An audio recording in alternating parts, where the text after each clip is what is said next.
नमस्कार विद्यार्थी मित्रांनो. आज आपल्याला मनोविश्लेषणात्मक उपपत्तीचा अभ्यास करायचा आहे, की ज्याचा व्यक्तिमत्व विकासावरती काय परिणाम होतो हे आपल्याला उपपत्तीतून लक्षात येईल. मनोविश्लेषणात्मक उपपत्तीचा विचार जर केला तर या उपपत्तीचे जनक हे सिग्मंड फ्राइड हे आहे. ऑस्ट्रेलियन मेंदूतज्ञ व मनोविश्लेषणात्मकाचे जनक म्हणून त्यांची ओळख आहे. सिग्मंड फ्राइड यांनी 3 पुस्तकाचं लेखन केलं. त्याच्यामध्ये the interpretation of the dreams, दूसरा आहे the ego and the ID, तिसरा आहे सिव्हिलायझेशन अँड इट्स डिस्कनेक्ट्स. या 3 पुस्तकाचं सिग्मंड फ्राइड यांनी लेखन केलेलं आहे. मनोविश्लेषणात्मकचा विचार जर केला, व्यक्तिमत्व विकासाचा अभ्यास करत असताना त्याच्यावरती परिणाम करणाऱ्या घटकामध्ये कोणकोणत्या बाबी समाविष्ट असतील याचा विचार त्यांनी ह्या उपपत्तीतून मांडलेला आहे. सिग्मंड फ्राइड यांच्यामध्ये काय की व्यक्तीच्या अपसामान्य वर्तनाची जी लक्षणं असतात, जी कारणं असतात, त्याचा त्यांनी अभ्यास केला आणि अभ्यास करण्यासाठी त्यांनी व्यक्तीचा अभ्यास त्या ठिकाणी केला. त्याच्यामध्ये त्यांच्या अपसामान्य वर्तनाची जी कारणे आहेत त्या कारणांचा शोध घेतला. सिग्मंड फ्राइड यांच्यामध्ये काय की मानवी मन हे अबोध अवस्थेमध्ये असतं असे त्यांनी समजून घेऊन त्याच्यावरती विचार केला आणि मनाची तुलना हिमनगासारखी आहे असं त्यांचं म्हणणं आहे आणि बोधावस्था ही हिमनगाच्या टोकासारखी असते असं म्हणतात. मग मानवी मन कसं आहे, अबोध अवस्था ही समजून अबोध आहे असं समजलं जातं. पण अबोध कशाला म्हणायचं की ज्याचा स्तर हा खोलवर रुजलेला असतो, मनामध्ये ते विचार रुजलेले असतात, त्याला अबोध असं म्हटलं जातं. आणि बोध म्हणजे काय तर बोधाचा विचार जर केला तर ज्याच्यामध्ये जाणीव आणि स्पष्टता ज्या ठिकाणी होते त्याला बोध असं म्हटलं जातं. मग मानवी मनाचा विचार जर केला तो कसा आहे, तो हिमनगासारखा आहे. हिमनगासारखी त्याची अवस्था आहे असं सांगितलेलं आहे. कारण व्यक्तीचं वर्तन कसं आहे, अपसामान्य वर्तनाचा अभ्यास करत असताना, व्यक्तीच्या वर्तनाचा विचार करत असताना मानवी मध्ये अबोध समजून मानवी मनाची तुलना ही हिमनगाशी केलेली आहे. हिमनग माहिती आपल्याला, ज्या ठिकाणी थंड प्रदेश असतात त्या ठिकाणी हिमनग तयार होत असतात. त्या ठिकाणी बर्फाचे झालेले तुकडे तयार असतात, ते पाण्यावर तरंगत असतात, त्याला हिमनग असं म्हटलं जातं. ज्या ठिकाणी थंड भाग आहे त्या ठिकाणी पाण्याचं रूपांतर बर्फामध्ये होत असतं आणि त्या ठिकाणी ते हिमनग म्हणून त्याला ओळखलं जातं. मग मानवाचा विचार जर केला तर मानवी मनाची तुलना ही हिमनगासारखी केलेली आहे. कारण त्याच्या विचार जर केला त्याचं असणारं जे टोक आहे ते टोक कसं आहे, अबोध अवस्थेमधलं आहे असं सांगितलं आहे.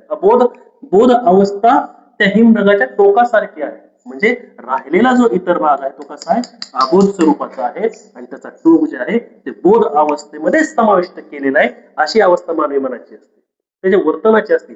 मग अबोध अवस्थेचा ज्यावेळेस आपण विचार करतो त्याच्यामध्ये व्यक्तीचे असणारे विचार असतील, आकलन असेल, स्मृती असेल, भीती असेल, सार्थक विचार असेल किंवा त्याचा स्वार्थ असेल, हे सगळे कसे अबोध अवस्थेमध्ये समाविष्ट झालेले आहे. ते जाणीवेच्या कक्षेमध्ये खोलवर रुजलेले आहेत. त्याच्यामध्ये मानवाचे विचार असतील, त्याची असणारी आकलनाची क्षमता असेल, त्याचबरोबर त्याची असणारी स्मृती असेल, त्याच्या मनामध्ये असणारी भीती असेल, की आता पुढे कसं होईल, आता कसं करायचं, ह्या सगळ्या गोष्टी त्याच्यामध्ये समाविष्ट असतात आणि आपल्यालाच ते मिळालं पाहिजे त्या स्वरूपाचा असणारा त्याचा स्वार्थ जो आहे तो अवबोधामध्ये होतो. आणि हिमनगाच्या टोकासारखा जर विचार जर केला तर त्याला बोध अवस्थेसारखी आपली असणारी अवस्था सांगितली आहे. बोधाचा विचार जर केला तर बोधामध्ये काय व्यक्तीची असणारी जागरूकता, त्याची असणारी पूर्व जाणीव आणि त्याला झालेलं ज्ञान किंवा त्याला झालेली जाण ही कशी आहे, हिमनगाच्या टोकासारखी असते. त्यावेळेस त्यांचं विधान आहे त्या ठिकाणी सत्य ठरलेलं आपल्याला दिसून येतं. कारण याचा विचार जर केला ती व्यक्तिमत्वाच्या विकासाशी संबंधित असणारी बाब आहे. व्यक्तीच्या व्यक्तिमत्वाच्या विकासात असणारे संबंधित असणारी बाब आहे. कारण मनाची तुलना ही हिमनगासारखी केली, अबोध अवस्था समजून अबोध अवस्थेचा विचार जर केला या सर्व बाबी त्याच्यामध्ये समाविष्ट होतात आणि हिमनगाच्या टोकासारखी असणारी त्याची कशी आहे, बोध अवस्था आहे की ज्याच्यामध्ये व्यक्तीला झालेली जाणीव असेल, पूर्व जाणीव असेल किंवा त्याला झालेलं ज्ञान असेल, या सगळ्या बाबी त्याच्यामध्ये समाविष्ट होतात. आणि ह्या विचारावर आधारित त्या उपपत्तीचा विचार जर केला तर ही उपपत्ती ही 2 तत्वावर आधारलेली आहे. फ्राइड यांचं म्हणणं काय की उपपत्ती 2 तत्वावर आधारले. त्याच्यामध्ये पहिलं सांगितलंय की मानसिक नियत तत्ववाद, मानसिक नियत तत्ववाद आहे की ज्याच्यामध्ये आपण असं सांगू शकतो की भौतिक जगामध्ये ज्या पद्धतीने घटना घडतात तशाच व्यक्तीच्या मानसिक जीवनामध्ये सुद्धा घटना घडताना आपल्याला दिसून येतात. कारण आपण सभोवतालच्या परिसराचा विचार जर केला, निसर्ग असेल, निसर्गाचा विचार जर केला तर पाऊस पडण्यापूर्वी पूर्वीची जी अवस्था असेल त्याच्यावर सध्याची परिस्थिती आधारलेली असते. उन्हाळा जर कडक झालेला जर असेल तर भविष्यामध्ये पाऊस चांगला पडेल, आज पाऊस चांगला पडेल, बरोबर आहे. ह्या गोष्टी त्याच्या आधारलेल्या आहेत. कारण त्या ठिकाणी भौतिक जगाप्रमाणेच मानसिक जग सुद्धा चालतं असं म्हणणं आहे. कारण प्रत्येक घटनेमागे काही ना काही कारण असतात, त्याच्यामध्ये त्याचा परिणाम त्याच्या विकासावर दिसून येतो. आता आज आपण इथपर्यंत पोहोचलो, बरोबर आहे. आपण इथपर्यंत पोहोचलो म्हणजे आपण काय केले, आपल्यावर पूर्वीचे असणारे जे अनुभव आहेत, घडलेल्या घटना ज्या आहेत त्याच्यावरती आपली आजची परिस्थिती आहे. निसर्गाचं तसंच आहे, भौतिक घटकांचं तसंच आहे.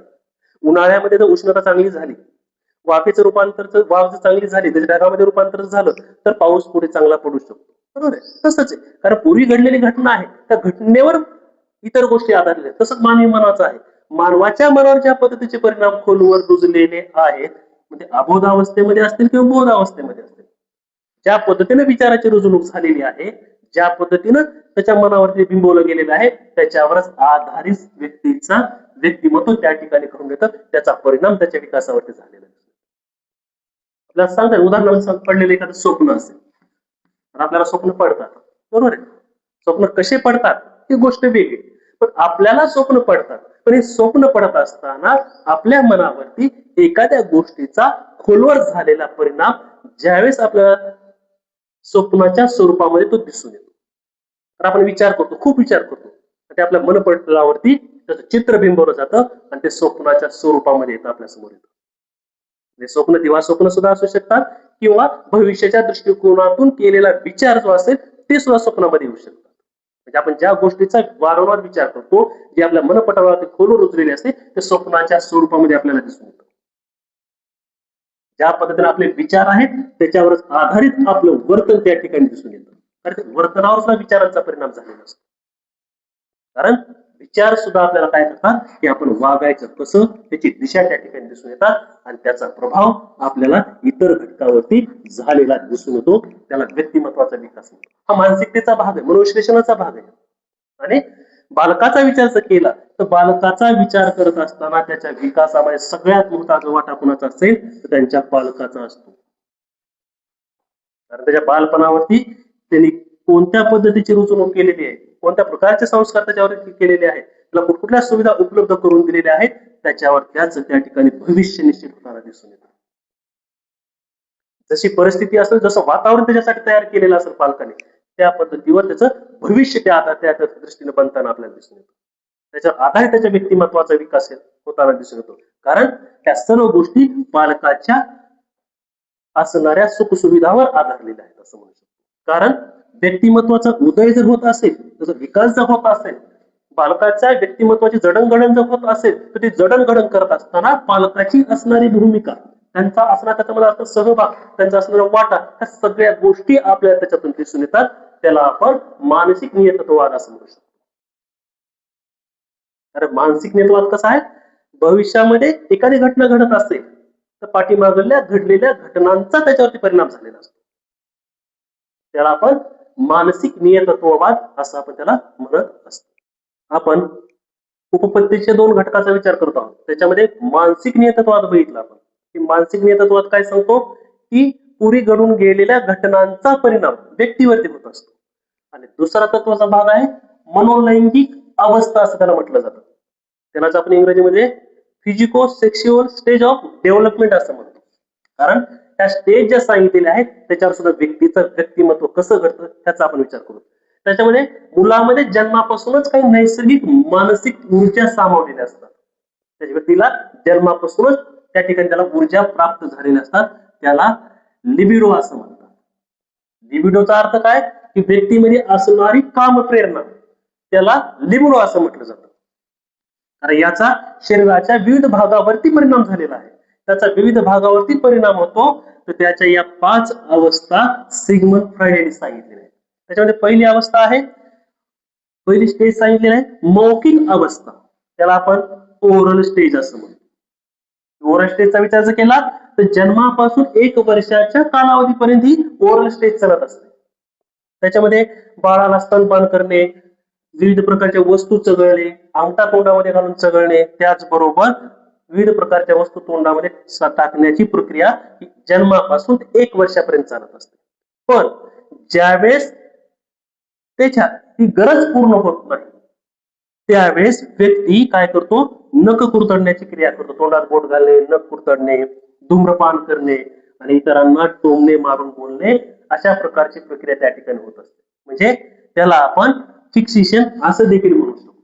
ज्यावेळेस त्या स्टेज त्या ठिकाणी पूर्ण होत नाही त्याचा फिक्सेशन त्या ठिकाणी आपल्याला दिसून येतं. त्याचा परिणाम काय होतो ह्या गोष्टी त्या ठिकाणी विचारात घेणं आवश्यक. कारण व्यक्तीच्या व्यक्तिमत्वावर असणाऱ्या ह्या फिजिको सेक्शुअल स्टेज ज्या सांगितलेले आहेत त्याच्यामध्ये पहिली आहे मौखिक अवस्था, ओरल स्टेज असं म्हणतो त्याला आपण. त्याच्यामध्ये स्तनपान करणे, वस्तू चघळणे किंवा अंगठा किंवा वस्तू तोंडात टाकणे हे 1 वर्षापर्यंत चालणारी प्रक्रिया आहे. जन्मापासून 1 वर्षापर्यंत चालते. आणि त्या ठिकाणी जर व्यक्तीची फिक्सेशनची प्रक्रिया जर पाहिली आपण, जर त्याची गरज जर पूर्ण जर नाही झाली तर तो त्या ठिकाणी नख कुरतडत असतो, तोंडामध्ये बोट घालणे किंवा धूम्रपान करणे किंवा टोमणे मारणे अशा प्रकारचं भविष्यामध्ये कृती त्या ठिकाणी होताना आपल्याला दिसून येतात. दुसरी सांगितलेली आहे अवस्था गुद अवस्था, त्याला ऍनल स्टेज असं म्हणतो. ही अवस्था जी आहे कशी आहे, 1 वर्ष ते 3 वर्षापर्यंत चालते. गुद अवस्था आहे. ऍनल स्टेज काय, 1 वर्षापासून 3 वर्षापर्यंत चालते. या प्रक्रियेमध्ये मुलाला टॉयलेट ट्रेनिंग दिलं जातं. टॉयलेटच्या ट्रेनिंगवर आधारित आहे. त्याचा सुद्धा व्यक्तीच्या व्यक्तिमत्वावरती परिणाम होतो. मलमूत्र विसर्जन करणे, त्याला रोखून धरणे किंवा त्याच्यावरती नियंत्रण कसं करायचं या बाबींचा त्याच्यामध्ये विचार केला जातो. त्याचा विचार जर केला आपण, त्याचा परिणामाचा विचार जर केला तर त्याची जर त्या ठिकाणची अवस्था व्यवस्थितरित्या पूर्ण जर नाही झाली तर बालक त्या ठिकाणी चिडचिड करतात, कंजूसपणाने वागण्याचा प्रयत्न करतात. त्यांचा स्वभाव हा हट्टी स्वरूपाचा त्या ठिकाणी होताना आपल्याला दिसून येतो. हा काय आहे, ऍनल स्टेजचा प्रकार आहे. तिसरी स्टेज सांगितली फॅलिक स्टेज, त्याला आपण मराठीमध्ये लिंग अवस्था असं म्हणतो. लिंग अवस्था ही कशी आहे, 3 वर्ष ते 6 वर्षाचा कालावधी त्याच्यामध्ये असतो. फॅलिक स्टेज कशी असते, 3 वर्ष ते 6 वर्षाच्या कालावधीमध्ये चालते. त्याच्यामध्ये मुलाला शारीरिक वेगळेपणाची जाणीव ह्या स्टेजमध्ये होत असते, ह्या अवस्थेमध्ये होत असते. मुलगा आहे का मुलगी आहे त्या गोष्टीची त्याला जाणीव होते आणि त्या पद्धतीचं त्याचं वर्तन असतं. त्याला आपण मानसिक गंड असं म्हणू शकतो. त्याला आपण काय म्हणू शकतो, की व्यक्तीचा असलेला मानसिक गंड. त्या मानसिक गंडाचे 2 प्रकार आहेत, ओडिपस गंड आणि दुसरा आहे इलेक्ट्रा गंड. ओडिपस गंडाचा विचार जर केला तर त्याच्यामध्ये मुलगा काय करतो, आपल्या आईकडे आकर्षित होतो. आणि मुलीचा विचार जर केला तर इलेक्ट्रा गंड तिच्यामध्ये निर्माण होऊन मुलगी ही काय करते, वडिलाच्या जवळ जाते. म्हणजे त्यांचं जे असणारं आकर्षण आहे, प्रेम आहे, त्या स्वरूपामध्ये आपल्याला दिसून येतं. मुलाला आईविषयी जास्त आपुलकी वाटते, मुलीला वडिलाविषयी आपुलकी वाटते, आस्था वाटते. म्हणजे कसं आहे, शारीरिक प्रकारच्या जाणीवेची ओळख ज्यावेळेस होते त्यावेळेस ओडिपस मुलामध्ये निर्माण होतो आणि तो आईकडं, आईविषयी त्याला सहानुभूती जास्त वाटते. आणि इलेक्ट्रा गंड मुलीमध्ये निर्माण होतो आणि मुलींना वडिलाविषयी जास्त प्रेम आणि आस्था निर्माण होतो. त्याचा परिणाम व्यक्तीच्या व्यक्तिमत्वावरती होताना दिसून येतो. पुढली स्टेज सांगितली सुप्त अवस्था, त्याला आपण लॅटेन्सी स्टेज असं म्हणतो. ही 6 वर्ष ते यौवन अवस्थेपर्यंतचा काळ आहे. याच्यामध्ये 6 वर्ष ते यौवन अवस्थेपर्यंतचा, याच्यामध्ये लैंगिक ऊर्जा ही मुलांमध्ये शांत व सुप्त स्वरूपामध्ये असते. आणि त्याचा विचार जर केला तर ह्या स्टेजमध्ये मुलं काय करतात, सामाजिक खेळाविषयी, शिक्षणाविषयी विशिष्ट प्रकारचे कौशल्य हस्तगत करत असतात आणि त्याच्यामध्ये प्रावीण्य मिळवण्याचं काम करत असतात. ही स्टेज म्हणजे सुप्त अवस्थेची असते. त्याच्यामध्ये एनर्जी पॉवर त्या ठिकाणी मुलामध्ये जास्त असते, विविध प्रकारचे कौशल्य त्या ठिकाणी आत्मसात करत असतात आणि आपल्या वयोगटानुसार मित्रांचे गट तयार करत असतात, मित्र मैत्रिणी त्या ठिकाणी तयार होत असतात, त्यांच्याशी आपुलकीचे नाते ह्याच स्टेजमध्ये त्या ठिकाणी तयार झालेले आपल्याला दिसून येतात. त्याला आपण सुप्त अवस्था किंवा लॅटेन्सी स्टेज असं म्हणतो. त्याच्यानंतर 5वा प्रकार सांगितलेला आहे की जननेंद्रिय अवस्था, त्याला आपण जेनिटल स्टेज असं देखील म्हणू शकतो. त्याचा कालावधी कसा आहे, यौवन अवस्थेपासून मृत अवस्थेपर्यंतचा कालावधी त्याच्यामध्ये सांगितलेला आहे जननेंद्रिय अवस्थेमध्ये. त्याला आपण जेनिटल स्टेज असं म्हणतो. याच्यामध्ये व्यक्ती किंवा मुलं काय करतात, सामाजिक व भावनिक त्यांच्यामध्ये परिपक्वता आलेली असते. सामाजिक व भावनिक परिपक्वता आल्यामुळं ते सामाजिक दृष्टिकोनातून विचार करतात, भावनिकतेतून विचार करतात आणि त्या ठिकाणी ते कौटुंबिक भावनिकतेचा विचार करून त्या ठिकाणी लग्न, विवाह या प्रकारे ते पुढे जाताना आपल्याला दिसून येतात. म्हणजे ह्या स्टेज म्हणजे कसं आहे, सामाजिक व भावनिक परिपक्वता त्यांच्यामध्ये येते. पण त्याच्यामध्ये त्यांना कौटुंबिक दृष्टिकोनातून त्यांच्यामध्ये विचारधारा वाहू लागते, त्या पद्धतीने ते विचार करतात. आणि या वयामध्ये, या अवस्थेमध्ये, या स्टेजमध्ये मुलं मुली लग्न करतात आणि कौटुंबिक जबाबदारी त्या ठिकाणी सांभाळताना आपल्याला दिसून येतात. म्हणजे सांगायचं म्हणजे काय, की मनोविश्लेषणाच्या उपपत्तीमध्ये मानसिक नियतत्ववाद आणि दुसरा आहे मनोलैंगिक अवस्थेचा वाद. त्या दोन तत्वावर आधारित मनोविश्लेषणाची उपपत्ती आहे. त्याच्यामध्ये मौखिक अवस्था असेल, ओरल स्टेज असेल, एनल स्टेज असेल, फॅलॅनिक स्टेज असेल किंवा लॅटेन्सी स्टेज असेल किंवा जेनिकल स्टेज असेल, याच्यावर व्यक्तीचं व्यक्तिमत्व घडून येताना किंवा त्याच्यावरती परिणाम होताना आपल्याला दिसून येतो. या सर्व बाबीचा व्यक्तीवरती खूप मोठ्या प्रमाणामध्ये परिणाम होतो आणि व्यक्तिमत्वाचा विकास झालेला आपल्याला दिसून येतो. या ज्या 5 अवस्था सांगितलेल्या आहेत, त्या 5 अवस्था जर आपण पार केल्या तर व्यक्तिमत्वाचा त्या ठिकाणी आपल्याला विकास घडून येताना दिसून येतो. त्याच्यानंतर सिगमंड फ्रायड यांनी सांगितले की मनाचे असणारे 3 स्तर आहेत. त्या 3 स्तराचा विचार जर केला तर त्याच्यामध्ये पहिला स्तर सांगितले चेतन मन. त्याला इंग्रजीमध्ये कॉन्शियस माइंड असं म्हटलं जातं. चेतन मनामध्ये काय सांगितलं, सत्य परिस्थिती काय आहे, सध्या वास्तव काय आहे, त्याच्यामध्ये विचार केला जातो आणि त्याच्यावर आपलं मन विचार करतं, त्याच्यावर असणारे अनुभव त्या ठिकाणी सांगितले जातात आणि त्या अवस्थेमध्ये त्या ठिकाणची असणारी परिस्थिती जी आहे ते पूर्णपणे नियंत्रणात असते. तर मनाचे 3 स्तर सांगितले त्यांनी. त्याच्यामध्ये पहिले चेतन मन आहे, दुसरं अवचेतन मन आहे आणि पूर्वचेतन मन आहे. चेतन मनाचा विचार जर केला तर चेतन मनाचा विचार करत असताना चेतन म्हणजे वास्तव परिस्थितीवर आधारित असतं, वास्तवावर जगत असतं. सध्या परिस्थितीचा त्याच्यामध्ये विचार केला जातो, अनुभवाचा विचार केला जातो, अनुभव काय घेत आहोत या बाबी त्या ठिकाणी विचारात घेतले जातात आणि परिस्थिती पूर्णपणे त्या ठिकाणी त्या मनाच्या नियंत्रणामध्ये असते. दुसरा प्रकार सांगितलेला आहे अवचेतन मनाचा. तर काय सांगितलं, अवचेतन मन, त्याला आपण प्री कन्फ्युजन माइंड असं म्हणतो, कन्फ्युजन माइंड असं म्हणू शकतो, कारण याच्यामध्ये विचारांती लक्षात येणाऱ्या गोष्टी त्याच्यामध्ये असतात. विचारांती म्हणजे आठवण्याची प्रक्रिया त्या ठिकाणी होत असते. आपण पूर्व घेतलेला अनुभव काय आहे त्या अनुभवावर आधारित त्या गोष्टी असतात, पण आठवत असताना त्या ठिकाणची परिस्थिती ही आठवण्याची पुसट स्वरूपामधली असते. तर पूर्णपणे आपल्याला आठवत नाही, काही गोष्टी आठवत असतात. उदाहरणामध्ये आपण आपल्या मित्राचा मोबाईल नंबरचा विचार करू, आपला नंबर माहित असतो, पण तो नंबर आठवत असताना त्यातले काही अंक आपल्याला आठवत नाहीत. ज्यावेळेस अशी परिस्थिती असते त्यावेळेस आपल्याला त्या गोष्टीचं आकलन नीट होत नसेल, त्याला आपण अवचेतन मन असं म्हणतो. कारण भूतकाळात घडलेल्या गोष्टी ज्या असतात ते आपल्याला काही स्वरूपामध्ये आठवतात, पुसट स्वरूपामध्ये आठवतात, पण परिपूर्णता त्याच्यामध्ये नसते. परिपूर्णता कशामध्ये आहे, चेतन मनामध्ये आहे. पुसट स्वरूपाची विचारधारा कशामध्ये आहे, अवचेतन मनामध्ये आहे. आणि तिसरा प्रकार आहे पूर्वचेतन मन. पूर्वचेतन मनाला काय म्हणायचं, अनकन्शियस माइंड असं इंग्रजीमध्ये म्हटलं जातं. अनकन्शियस माइंड असं म्हटलं जातं. याच्यामध्ये व्यक्तीनं आपले दाबलेले विचार किंवा त्याचं केलेलं दमन या बाबीचा समावेश त्याच्यामध्ये आहे. त्याच्यामध्ये त्याचे असणारे विचार असतील, भावना असतील, मनामध्ये बसलेली भीती असेल, अनुभव असेल, त्या सगळ्याचा परिणाम त्या ठिकाणी आपल्याला झालेला दिसून येतो. त्या सगळ्या बाबी त्या ठिकाणी आपल्याला घडलेल्या दिसून येत असतात. पण त्याच्यामध्ये व्यक्तीच्या वर्तनावर होणारा परिणामाचा सुद्धा आपण विचार करतो की व्यक्तीचं वर्तन हे कसं आहे, कारण ते कसं आहे, पूर्व अनुभवावर आधारित घटनेवर आधारलेलं असतं.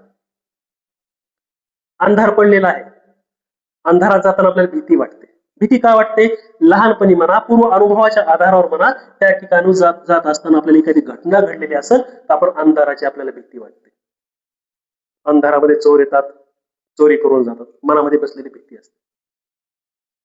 एखाद्या मित्राच्या दारावरून जात असताना त्याच्या घरामध्ये कुत्रा असेल, तो कुत्रा ह्याच्या पूर्वीच आपल्या अंगावर जर आलेला असेल तर आपण जाताना त्या ठिकाणी विचार करतो, आपल्याला त्याची भीती वाटते.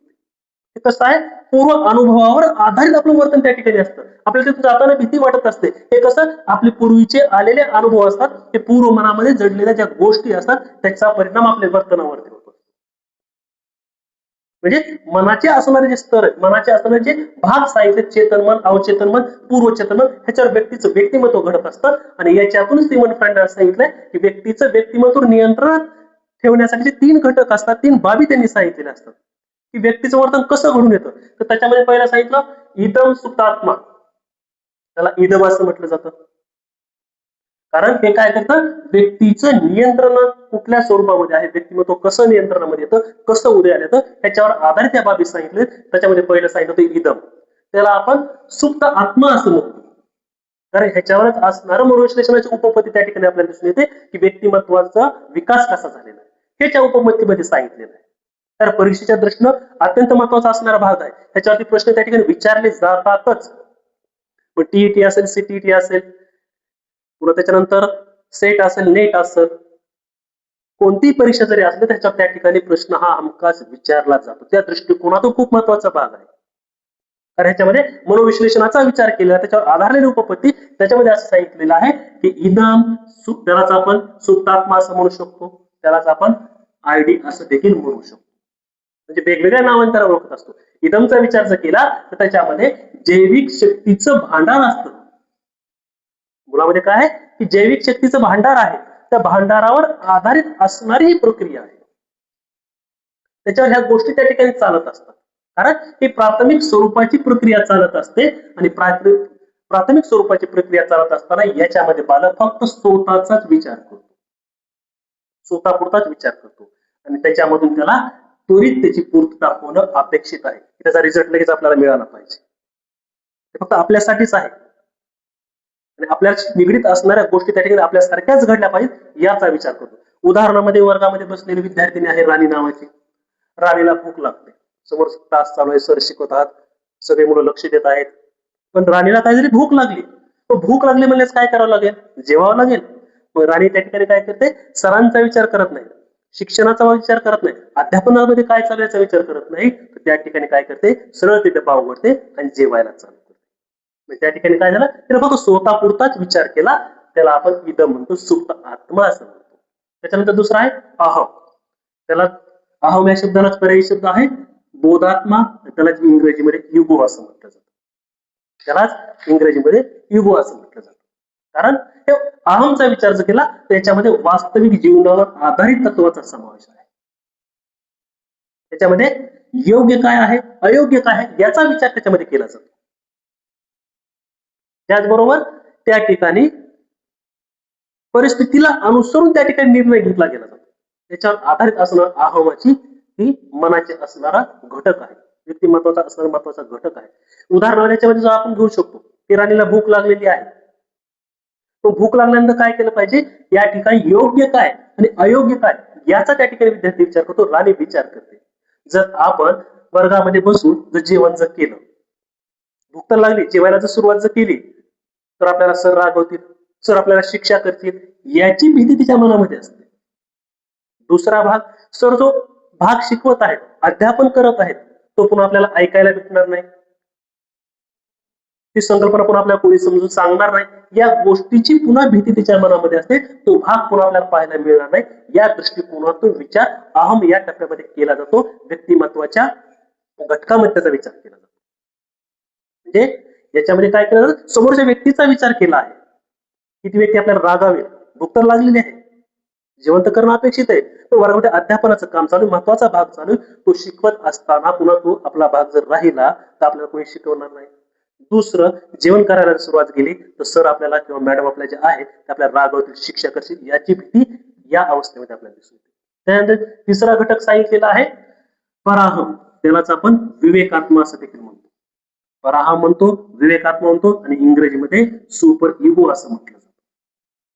या घटकामध्ये नीती तत्व, नीती मूल्य आणि आदर्श मूल्याचा विचार केला जातो.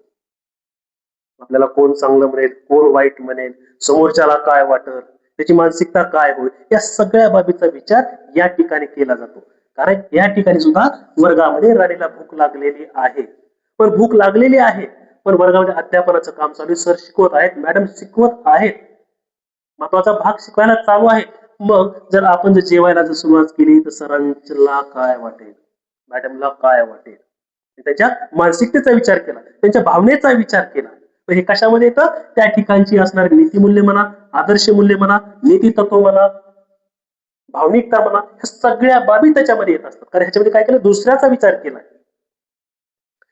इदम मध्ये स्वतःपुरताच विचार केला, मला पटकन रिझल्ट पाहिजे. अहम मध्ये काय, भीती, आपल्याला कोण काय म्हणेल, शिक्षा होईल का, तो भाग पुन्हा अभ्यासाला भेटेल का, पण पराहम मध्ये तसं नाही, विवेक आत्मामध्ये तसं नाही, सुपर इगो मध्ये तसं नाहीये. त्याच्यामध्ये काय, समोरच्या व्यक्तीचा भावनिकतेचा विचार केला गेला. त्याच्यामध्ये नीतितत्व, नीतिमूल्य, आदर्श मूल्यांचा समावेश केलेला आहे. या सगळ्या बाबी त्याच्यामध्ये समाविष्ट झालेल्या आहेत. त्याच्यावर आधारित व्यक्तीचं व्यक्तिमत्व घडत असताना, त्याला नियंत्रण ठेवत असताना इदम असेल, अहम असेल, पराहम असेल, या घटकांचा परिणाम झालेला दिसेल आणि त्याच्यातून व्यक्तीचं व्यक्तिमत्व त्या ठिकाणी घडत असताना दिसून येतं. हे सिग्मंड फ्रायड यांनी विश्लेषणात्मक उपपत्तीमधून सांगितलेलं आहे. त्याच्या उपपत्तीचा गाभा त्याच्यावर आपल्याला आधारलेला दिसून येतो. जर हा व्हिडिओ तुम्हाला आवडला असेल, लाईक करा, शेअर करा, सबस्क्राईब करा, जेणेकरून पुढील व्हिडिओचा तुम्हाला लाभ घेता येईल. धन्यवाद.